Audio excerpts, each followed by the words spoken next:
Hello बच्चों, last class में हम हार्मोन के बारे में बात कर रहे थे। हार्मोनों का हमने क्लासिफिकेशन कर लिया था। हार्मोनों के बारे में बता दिया था कि कहाँ से ये स्रावित होते हैं। अंतःस्रावी ग्रंथियों के द्वारा ये निकलते हैं और इनको ग्रंथि रस या रासायनिक दूध के नाम से जाना जाता है। पेप्टाइड हार्मोन, एमिनो हार्मोन और स्टीरॉयड हार्मोन, 3 भागों में हमने इनको क्लासीफाई कर लिया और कितनी हमारे शरीर में अंतःस्रावी ग्रंथियाँ होती हैं उसके बारे में भी एक नॉर्मल जानकारी हमने ले ली थी। अब बात आती है कि हार्मोन जो होते हैं, कौन कौन सी अंतःस्रावी ग्रंथि द्वारा कौन कौन से हार्मोनों का स्रवण किया जाता है और उनके जैविक कार्य क्या होते हैं। मेनली हार्मोन की कम मात्रा भी नुकसानदायक होती है और अधिक मात्रा भी नुकसानदायक होती है। एक्चुअली हार्मोन जो होते हैं वो अपना कार्य करके चलते बनते हैं। चलते बनते से क्या मतलब है कि कार्य करने के बाद इनका अपशिष्ट पदार्थ के रूप में हमारे शरीर से उत्सर्जन करवा दिया जाता है। तो देखो कौन कौन से हार्मोन होते हैं और उनका जैविक कार्य क्या होता है। तो मैं सबसे पहले ले रहा हूँ पीयूष ग्रंथि के द्वारा स्रावित हार्मोन। जैसे नंबर 1 पर अग्र पीयूष ग्रंथि, अग्र पीयूष ग्रंथि से स्रावित हार्मोन। ठीक है, अग्र पीयूष ग्रंथि से कौन सा हार्मोन स्रावित होता है, तो उसमें पहला ले रहा हूं मैं वृद्धि हार्मोन। वृद्धि हार्मोन, वृद्धि हार्मोन जो है वो अग्र पीयूष ग्रंथि द्वारा स्रावित होता है और नाम से स्पष्ट है वृद्धि हार्मोन, तो वृद्धि में ही काम आएगा भाई। किस किस चीज की वृद्धि, तो ये हमारे लिए अस्थियों कॉमा पेशियों कॉमा कॉर्टिलेज अथवा शारीरिक वृद्धि को नियंत्रित करता है। शारीरिक वृद्धि को नियंत्रित करने का कार्य करता है। कौन सा हार्मोन? वृद्धि हार्मोन। कहां से स्रावित होता है?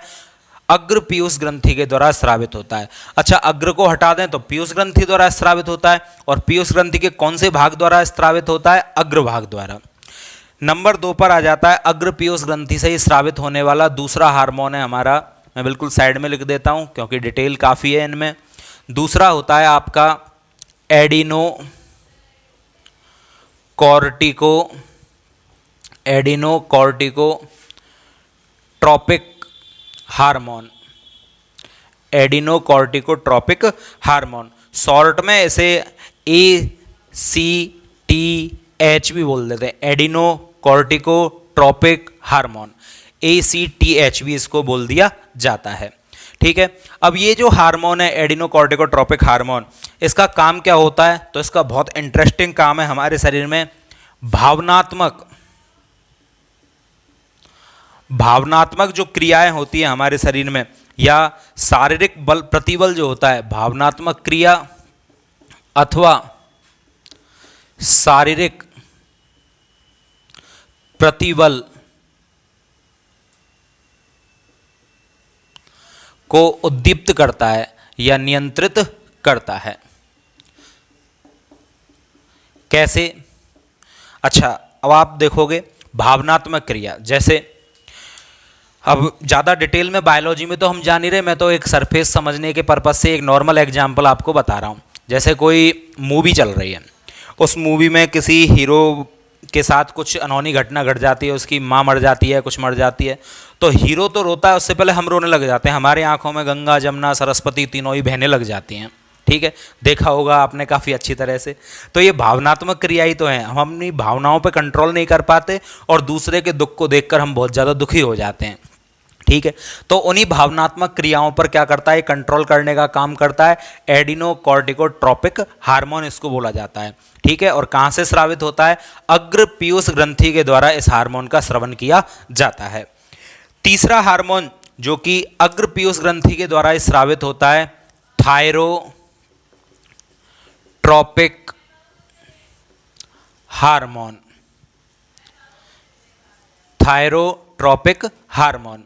थायरोट्रॉपिक हार्मोन भी अग्र पीयूष ग्रंथि के द्वारा ही स्रावित किया जाता है और नाम से स्पष्ट है थायरोट्रॉपिक, यानी कि थायराइड ग्रंथि को नियंत्रित करने का काम करेगा। तो इसका काम क्या होता है? थायराइड ग्रंथि के विकास व वृद्धि विकास को नियंत्रित करती है या करता है। मतलब थायराइड ग्रंथि की जो वृद्धि विकास होती है, मरम्मत होती है, उसको नियंत्रित करने का कार्य करता है कौन सा? Thyrotropic hormone. चलो अब जल्दी से बताओ, अग्र पीयूष ग्रंथि के द्वारा स्रावित 3 हार्मोनों के नाम बताइए। तो पहला वृद्धि हार्मोन, दूसरा थायरोट्रोपिक हार्मोन, ठीक है, सॉरी एडिनो कॉर्टिकोट्रोपिक हार्मोन, और तीसरा हो जाएगा थायरोट्रोपिक हार्मोन। ठीक है, क्रम से बोल लो ज़्यादा बेटर है, कैसे भी बोलो। वृद्धि हार्मोन, थायरोट्रोपिक हार्मोन और एडिनो कॉर्टिकोट्रोपिक हार्मोन, ये आपके 3 अग्र पीयूष ग्रंथि के द्वारा स्रावित हार्मोन होते हैं। अब बात करते हैं हम नंबर 2 पर, पश्च पीयूष ग्रंथि। तो पश्च पीयूष ग्रंथि के द्वारा 2 हार्मोनों का स्रवण किया जाता है। कौन कौन से 2 हार्मोन होते हैं? एक तो होता है आपका ऑक्सीटोसिन हार्मोन। कौन सा होता है? Oxytocin hormone. अब ये ऑक्सीटोसिन हार्मोन जो है, ये क्या करता है? हमारे शरीर में जो उपापचयी क्रियाएं होती हैं उनको नियंत्रित करने का कार्य करता है।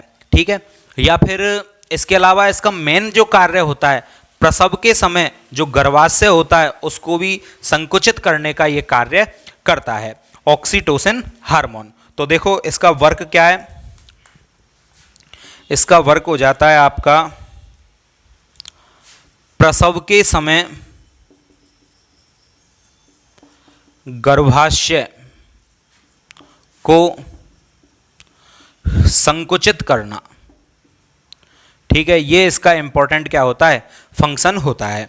ठीक है, तो प्रसव के समय गर्भाशय को संकुचित करने का, फैलाने का काम ये करता है ऑक्सीटोसिन हार्मोन, जो कि पश्च पीयूष ग्रंथि के द्वारा स्रावित किया जाता है। नेक्स्ट जो है पश्च पीयूष ग्रंथि के द्वारा दूसरा हार्मोन जो स्रावित किया जाता है उसका नाम है वैसोप्रेसिन हार्मोन। अच्छा, इसका एक और नाम होता है, क्या नाम होता है? प्रतिमूत्रल हार्मोन, वैसोप्रेसिन हार्मोन या प्रतिमूत्रल हार्मोन। क्या वर्क होता है? अब इसको भी बताने की जरूरत ही नहीं है, नाम से स्पष्ट है, प्रतिमूत्रल हार्मोन, यानी कि हमारे शरीर में मूत्र निकासी की जो प्रक्रिया होती है उसको कंट्रोल करने का काम करता है और जल संग्रहण या जल नियमन को, नियंत्रण को संतुलित करता है। ठीक है, तो वर्क क्या हो जाएगा? हमारे शरीर में या मनुष्य के शरीर में या फिर जिसके भी निकलता है उसके शरीर में, हमारे शरीर में मूत्र निकासी की प्रक्रिया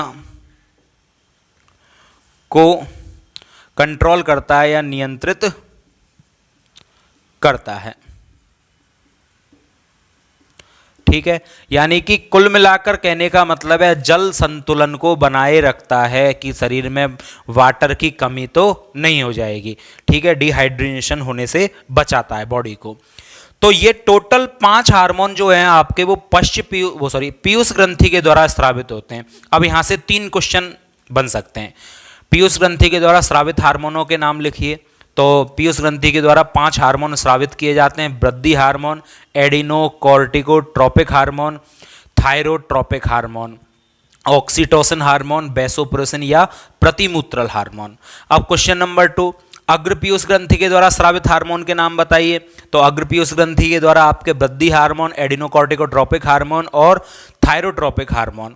और पश्च पीयूष ग्रंथि के द्वारा बताइए तो ऑक्सीटोसिन हार्मोन और वैसोप्रेसिन या प्रतिमूत्रल हार्मोन। तो ये 3 क्वेश्चन तो इस तरह से बन सकते हैं। इसके अलावा 5 क्वेश्चन और बन सकते हैं कि एडिनोकॉर्टिकोट्रोपिक हार्मोन कहाँ से स्रावित होता है, इसका कार्य क्या है। ठीक है, मेनली कार्य तो याद रखना ही है आपको, लेकिन ज़्यादा इंपॉर्टेंस है कौन सी ग्रंथि, कौन सा हार्मोन।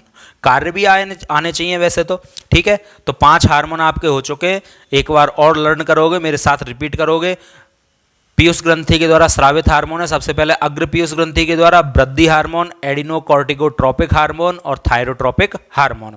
पश्च पीयूष ग्रंथि के द्वारा स्रावित हार्मोन वैसोप्रेसिन या प्रतिमूत्रल हार्मोन और ऑक्सीटोसिन हार्मोन। वृद्धि हार्मोन वृद्धि को नियंत्रित करेगा, चाहे अस्थियों की हो या पेशियों की हो, कार्टिलेज की हो। ठीक है। नंबर 2 पर एडिनोकॉर्टिकोट्रोपिक हार्मोन जो शरीर की जो इमोशनल क्रियाएं होती हैं, भावनात्मक क्रियाएं होती हैं, उनको उद्दीप्त करने का या उनको नियंत्रित करने का कार्य करता है। थायरोट्रोपिक हार्मोन थायराइड ग्रंथि के विकास मरम्मत को नियंत्रित करने का कार्य करता है। ऑक्सीटोसिन हार्मोन प्रसव को संकुचित फैलाने सिकुड़ने का काम करता है। और वैसोप्रेसिन या प्रतिमूत्र हार्मोन जल निकासी की प्रक्रिया को नियंत्रित करता है, जल का संतुलन बॉडी में बनाए रखता है। ठीक है।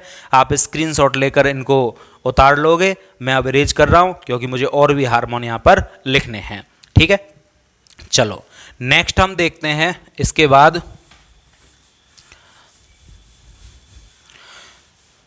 तो एक ग्रंथि अभी तक हमारी कंप्लीट हो चुकी है, केवल और केवल पीयूष ग्रंथि।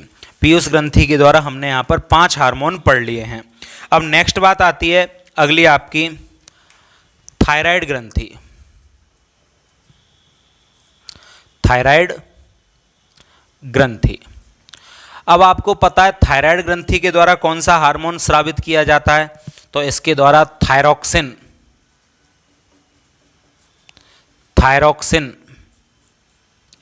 हार्मोन का क्या किया जाता है, स्त्रवण किया जाता है।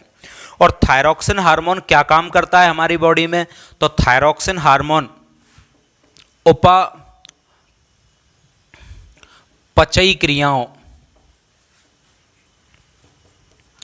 को नियंत्रित करता है। कौन सी क्रियाओं को, उपापचयी क्रियाओं को नियंत्रित करने का कार्य करता है। उपापचयी क्रिया मेटाबॉलिक रेट बोला जाता है। जैसे कई आपने देखा होगा किसी के थायराइड की प्रॉब्लम हो जाती है, गला यहाँ से भारी हो जाता है, वो धीरे धीरे हेल्दी होता चला जाता है, मोटा होता चला जाता है, क्योंकि उसकी जो मेटाबॉलिक रेट होती है वो क्या बहुत स्लो हो जाती है। और फिर कहते हैं ना कि इसके शरीर में तो पानी भी नहीं लग रहा है, यानी पानी पिएगा तो भी मोटा होने लग जाता है। तो वही स्थिति हो जाती है क्योंकि उसको कुछ भी नहीं पचता है, वो कुछ भी खाएगा वही उसके शरीर को फुलाएगा। ठीक है। तो यदि किसी व्यक्ति की मेटाबॉलिक रेट अच्छी है, उपापचयी क्रियाएं अच्छी हैं, तो व्यक्ति पतला ही रहता है, मोटा नहीं हो पाता क्योंकि पच जाता है उसके सब कुछ। तो थायरोक्सिन हार्मोन इसमें हेल्प करता है। तो आप समझ गए होंगे कि मोटा होने से बचना है तो इस ग्रंथि का बढ़िया देखभाल करनी है आपको। ठीक है। चलो नेक्स्ट आती है आपकी थायराइड के बाद पैराथायराइड। Parathyroid gland. अब ये जो पैराथायराइड ग्लैंड है इसका काम क्या होता है, ये पैराथायराइड पैराथार्मोन पैराथार्मोन का क्या करती है, स्रवण करती है। और जो पैराथार्मोन है ये हमारे शरीर में क्या करता है, जो कैल्शियम होता है उसके अंतर्ग्रहण को बनाए रखता है, यानी कि उसका उत्सर्जन कितना होना है, उसका ग्रहण कितना होना है। प्लाज्मा के अंदर भी कैल्शियम के अंतर्ग्रहण को बनाए रखती है। तो कुल मिलाकर वर्क क्या हो जाएगा, इसका वर्क हो जाएगा कैल्शियम आयनों के उत्सर्जन, अवशोषण, प्लाज्मा में कैल्शियम का अंतर्ग्रहण बनाए रखती है या बनाए रखता है। कौन सा हार्मोन, पैराथायराइड ग्रंथि द्वारा स्रावित पैराथार्मोन। ठीक है। तो ये इसका क्या हो जाएगा, वर्क हो जाएगा। क्लियर है, समझ में आ रहा होगा आपके। अभी तक हमने कितने पढ़ लिए, वृद्धि हार्मोन, एडिनोकॉर्टिकोट्रोपिक हार्मोन और थायरोट्रोपिक हार्मोन अग्र पीयूष ग्रंथि द्वारा। फिर इसके बाद ऑक्सीटोसिन हार्मोन और वैसोप्रेसिन या प्रतिमूत्र हार्मोन पश्च पीयूष ग्रंथि के द्वारा। नेक्स्ट थायराइड ग्रंथि के द्वारा थायरोक्सिन हार्मोन और पैराथायराइड के द्वारा पैराथार्मोन स्रावित किया जाता है। ठीक है। नेक्स्ट हार्मोन आपके आते हैं एड्रिनल ग्रंथि द्वारा। ठीक है। अगले हार्मोन आपके कौन से हैं, एड्रिनल ग्रंथि। ठीक है। अब एड्रिनल ग्रंथि एक्चुअली 2 पार्टों से मिलकर बनी होती है। एक तो होता है इसका बाहरी पार्ट, एक तो कौन सा होता है, बाहरी भाग, और एक होता है इसका आंतरिक भाग।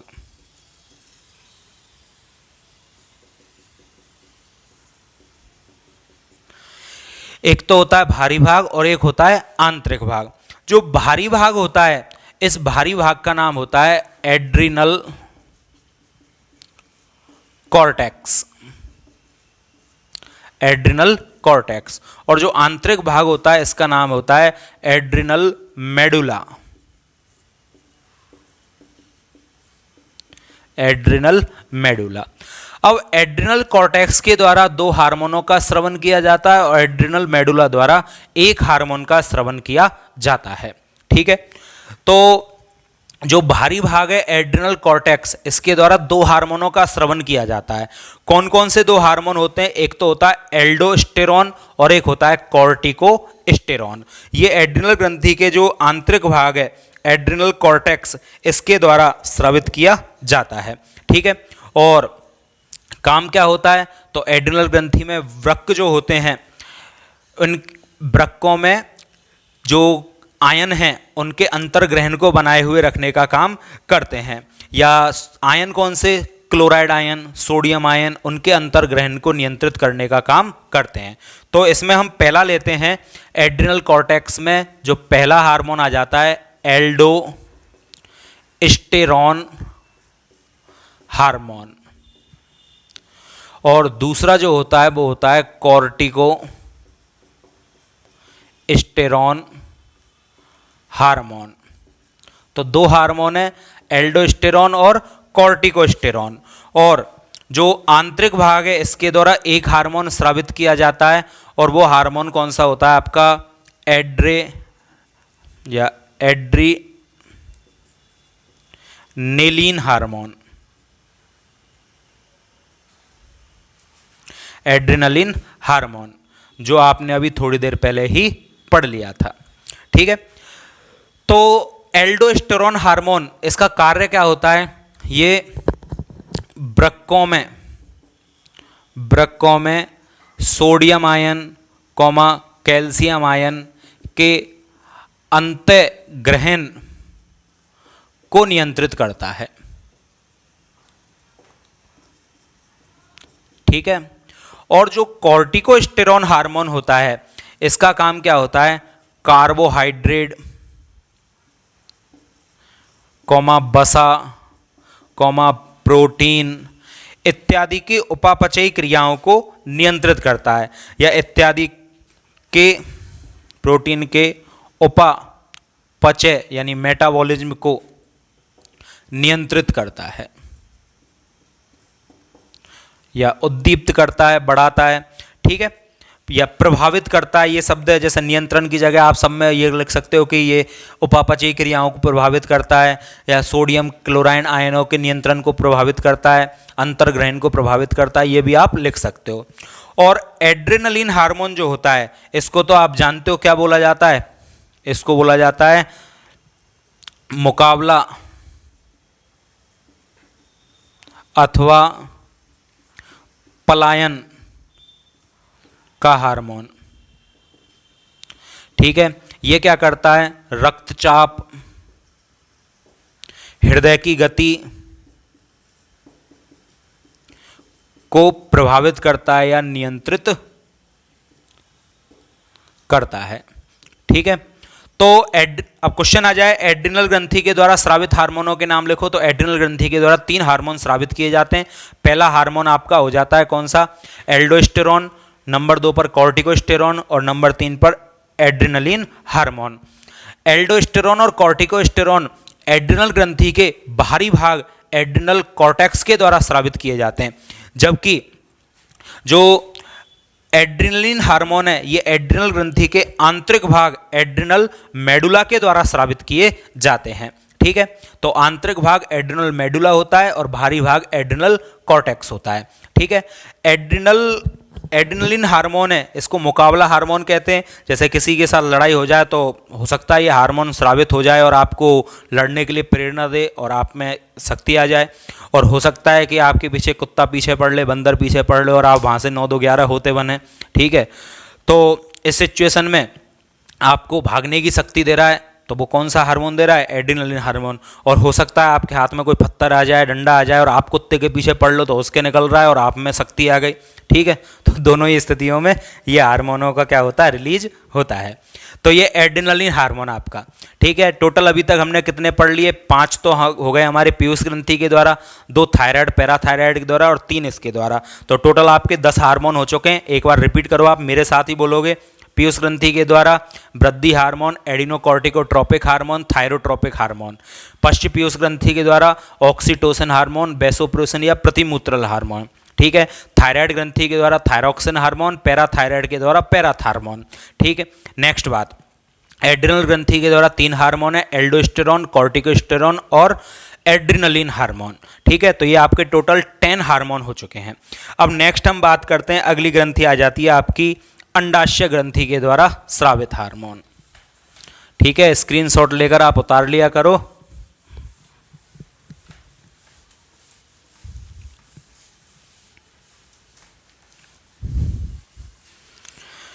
तो नेक्स्ट अब बात आती है हमारी कि एक ग्रंथि होती है हमारे शरीर में, अग्नाशय ग्रंथि। अग्नाशय ग्रंथि, और इस ग्रंथि के द्वारा इंसुलिन नाम का हार्मोन पैंक्रियाज में बनता है, जो कि क्या माने अल्फा एमिनो एसिडों से मिलकर बना हुआ होता है, ठीक है। तो इंसुलिन जो हार्मोन है ये अग्नाशय ग्रंथि द्वारा स्रावित होता है और हमारी बॉडी के अंदर जो ग्लूकोज होता है उसकी मात्रा को नियंत्रित करने का कार्य करता है, ठीक है। तो रक्त में या ब्लड में, रक्त में ग्लूकोज की मात्रा को नियंत्रित करता है। और आपने सुना होगा कमी से मधुमेह, डायबिटीज नामक रोग हो जाता है, ठीक है। तो ग्लूकोज की मात्रा ज़्यादा होगी तो आपके टॉयलेट में या ब्लड में चींटियाँ बैठने लग जाएंगी। इससे इसकी पहचान भी की जाती है, फिर टेस्ट भी किया जाता है, ठीक है। प्रोटीन के विकृतीकरण से इसकी पहचान करते हैं हम। ग्लूकोज की मात्रा मैंने आपको बताया भी था अपकेंद्रण विधि द्वारा। तो डायबिटीज रोग हो जाता है, पैंक्रियाज या अग्नाशय में ये बनता है, इंसुलिन हार्मोन होता है, ठीक है। नेक्स्ट हार्मोन जो होता है आपका वो ब्रसन ग्रंथि द्वारा स्रावित होता है। और दिमाग में भी आपका आ गया होगा, ब्रसन ग्रंथि के द्वारा कौन से हार्मोनों का स्रवण किया जाता है, टेस्टोस्टेरोन। टेस्टोस्टेरोन हार्मोन ब्रसन ग्रंथि द्वारा स्रावित किया जाता है। और ये जो नर होते हैं, ठीक है, पुरुष जो होते हैं उनमें द्वितीयक, पुरुषों में द्वितीयक लैंगिक लक्षणों को नियंत्रित या प्रभावित करते हैं, ठीक है। द्वितीयक लैंगिक लक्षण क्या है, दाढ़ी मूंछ का आना, आवाज का भारी होना, ठीक है। तो इन सभी चीज़ों को नियंत्रित करने का काम करता है कौन, ब्रसन हार्मोन, वो सॉरी टेस्टोस्टेरोन हार्मोन, जो कौन सी ग्रंथि से स्रावित होता है, आपका ब्रसन ग्रंथि के द्वारा स्रावित होता है। नेक्स्ट बात आती है अंडाशय ग्रंथि द्वारा, ठीक है। अगला कौन सा है आपका, अंडाशय ग्रंथि द्वारा। अंडाशय ग्रंथि द्वारा 2 हार्मोनों का स्रवण किया जाता है, एस्ट्रोजन हार्मोन और प्रोजेस्टेरोन हार्मोन। तो एस्ट्रोजन हार्मोन क्या काम करता है, तो इसके द्वारा 2 हार्मोन है। नंबर 1 एस्ट्रोजन या एस्ट्रीडियोल भी इसको बोल दिया जाता है, एवं एस्ट्रीडियोल, ठीक है। एस्ट्रोजन या एस्ट्रीडियोल इसको बोल दिया जाता है। और ये काम क्या करता है, ये जो मादाएं होती हैं उनमें द्वितीयक गौण लैंगिक लक्षण जो होते हैं उनको नियंत्रित करता है, ठीक है। तो मादाओं में द्वितीयक यौन या लैंगिक लक्षणों को नियंत्रित करता है। इससे क्या होगा कि इनके दाढ़ी मूछें नहीं आती हैं, आवाज़ इनकी पतली होती है, शरीर पतला होता है, ठीक है, एक शेप में होता है, वो इसी की मेहरबानी से होता है, ठीक है। यदि किसी के पुरुष के ये ज़्यादा हो जाएगा तो उसमें औरत जैसे लक्षण आने लग जाएंगे, मादा जैसे, और यदि किसी मादा में ये ज़्यादा हो जाता है तो उसमें पुरुष जैसे लक्षण आने लग जाते हैं, यानी कि ये कम हो जाता है, होते थोड़े मात्रा में दोनों ही हैं, ठीक है। नेक्स्ट आपका आता है नंबर 2 पर, अंडाशय द्वारा स्रावित दूसरा हार्मोन है प्रोजेस्टेरोन। Progesterone hormone. अब प्रोजेस्टेरॉन हार्मोन क्या काम करता है? तो गर्भाशय को गर्भ धारण करने के लिए प्रेरित करता है। कौन सा हार्मोन? Progesterone hormone. क्या काम करेगा? गर्भाशय को गर्भावस्था में गर्भ धारण करने के लिए प्रेरित करता है या गर्भ धारण करने को नियंत्रित करता है। कौन? Progesterone hormone. ठीक है। और अंडाशय की क्रियाशीलता जो होती है उसको भी नियंत्रित करता है। अंडाशय की क्रियाशीलता, अंडाशय की जो क्रियाशीलता है, क्रियाशीलता को नियंत्रित करता है। ठीक है। अंडाशय की क्रियाशीलता को भी यह नियंत्रित करने का कार्य करता है। अब एक और ग्रंथि होती है आपकी अप्रा या प्लेसेंटा, और इसके द्वारा जनन ग्रंथि प्रेरक हार्मोन स्रावित किया जाता है। ठीक है। तो इसके द्वारा जरायु या जनन ग्रंथि प्रेरित हार्मोन स्रावित किया जाता है। ठीक है। जरायु जनन ग्रंथि प्रेरित हार्मोन या प्रेरक हार्मोन इसके द्वारा स्रावित किया जाता है। और इसका काम क्या होता है? जो अजन्मा शिशु होता है, मतलब गर्भ के अंदर जो शिशु होता है, उसको एक रक्षा प्रदान करने का ये काम करता है, यानी उसके लिए रक्षक कवच का काम ये करता है। ठीक है। तो काम क्या हो जाएगा? अजन्मे शिशु को रक्षण प्रभाव देता है या रक्षण देता है। कौन सा हार्मोन? जरायु जनन ग्रंथि प्रेरित हार्मोन या प्रेरक हार्मोन। प्रेरित नहीं करो तो प्रेरक कर दो, एक ही बात है। ठीक है। और लास्ट एंड फाइनल आपका आ जाता है थाइमोसिन ग्रंथि या थाइमस ग्रंथि के द्वारा स्रावित हार्मोन। थाइमस या थाइमस भी बोलते हैं, थाइमस ग्रंथि। और थाइमस ग्रंथि के द्वारा स्रावित हार्मोन का नाम है थाइमोसिन हार्मोन या थाइमस हार्मोन। ठीक है। या थाइमिन, सॉरी, नाम क्या हो जाएगा? थाइमोसिन या थाइमिन हार्मोन। और ये जो थाइमिन हार्मोन है, ये तंत्रिका जो पेशियां होती हैं उनको अवनमित करने का काम करता है। तंत्रिकीय जो पेशियां होती हैं, तंत्रिका पेशी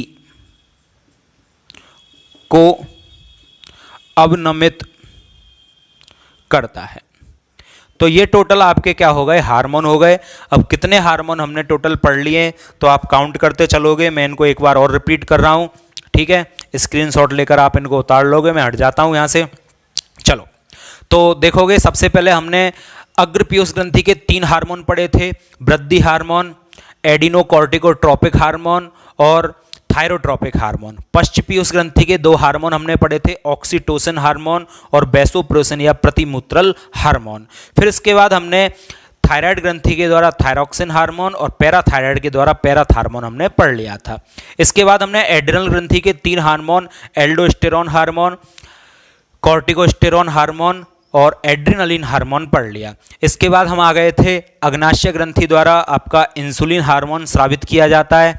इसके बाद ब्रसन ग्रंथि द्वारा आपका टेस्टोस्टेरोन हार्मोन स्रावित होता है। अंडाशय द्वारा आपके एस्ट्रोजन या एस्ट्रेडियोल और प्रोजेस्टेरोन हार्मोन का स्रवण किया जाता है। अपरा या प्लेसेंटा द्वारा जरायु जनन ग्रंथि प्रेरक हार्मोन का स्रवण किया जाता है। और थाइमस ग्रंथि के द्वारा थाइमिन हार्मोन या थाइमोसिन हार्मोन का स्रवण किया जाता है। तो ये टोटल आपके 15 हार्मोन हमारे सिलेबस में हैं जो मैंने आपको बताए हैं। आप इनका रिवाइज करोगे, बार बार इनको बोलोगे, 4-5 बार रिपीट करने से आपको ये अच्छी तरह से याद हो जाएंगे। और हार्मोनों की कम मात्रा भी नुकसानदायक होती है और ज़्यादा मात्रा भी नुकसानदायक होती है। एक्चुअली टॉपिक को हम बायोलॉजी में ना पढ़कर केमिस्ट्री में पढ़ रहे हैं, इस कारण बहुत ही ज़्यादा डिटेल में ना जाकर हम इसका एक सरफेस ही कवर अप कर रहे हैं। ठीक है। अब हमारा इस चैप्टर का एक लास्ट एंड फाइनल टॉपिक रह जाता है विटामिन्स, जो हम नेक्स्ट क्लास में उसे कंप्लीट कर लेंगे। आज के लिए इतना ही। Thank you very much. ठीक है।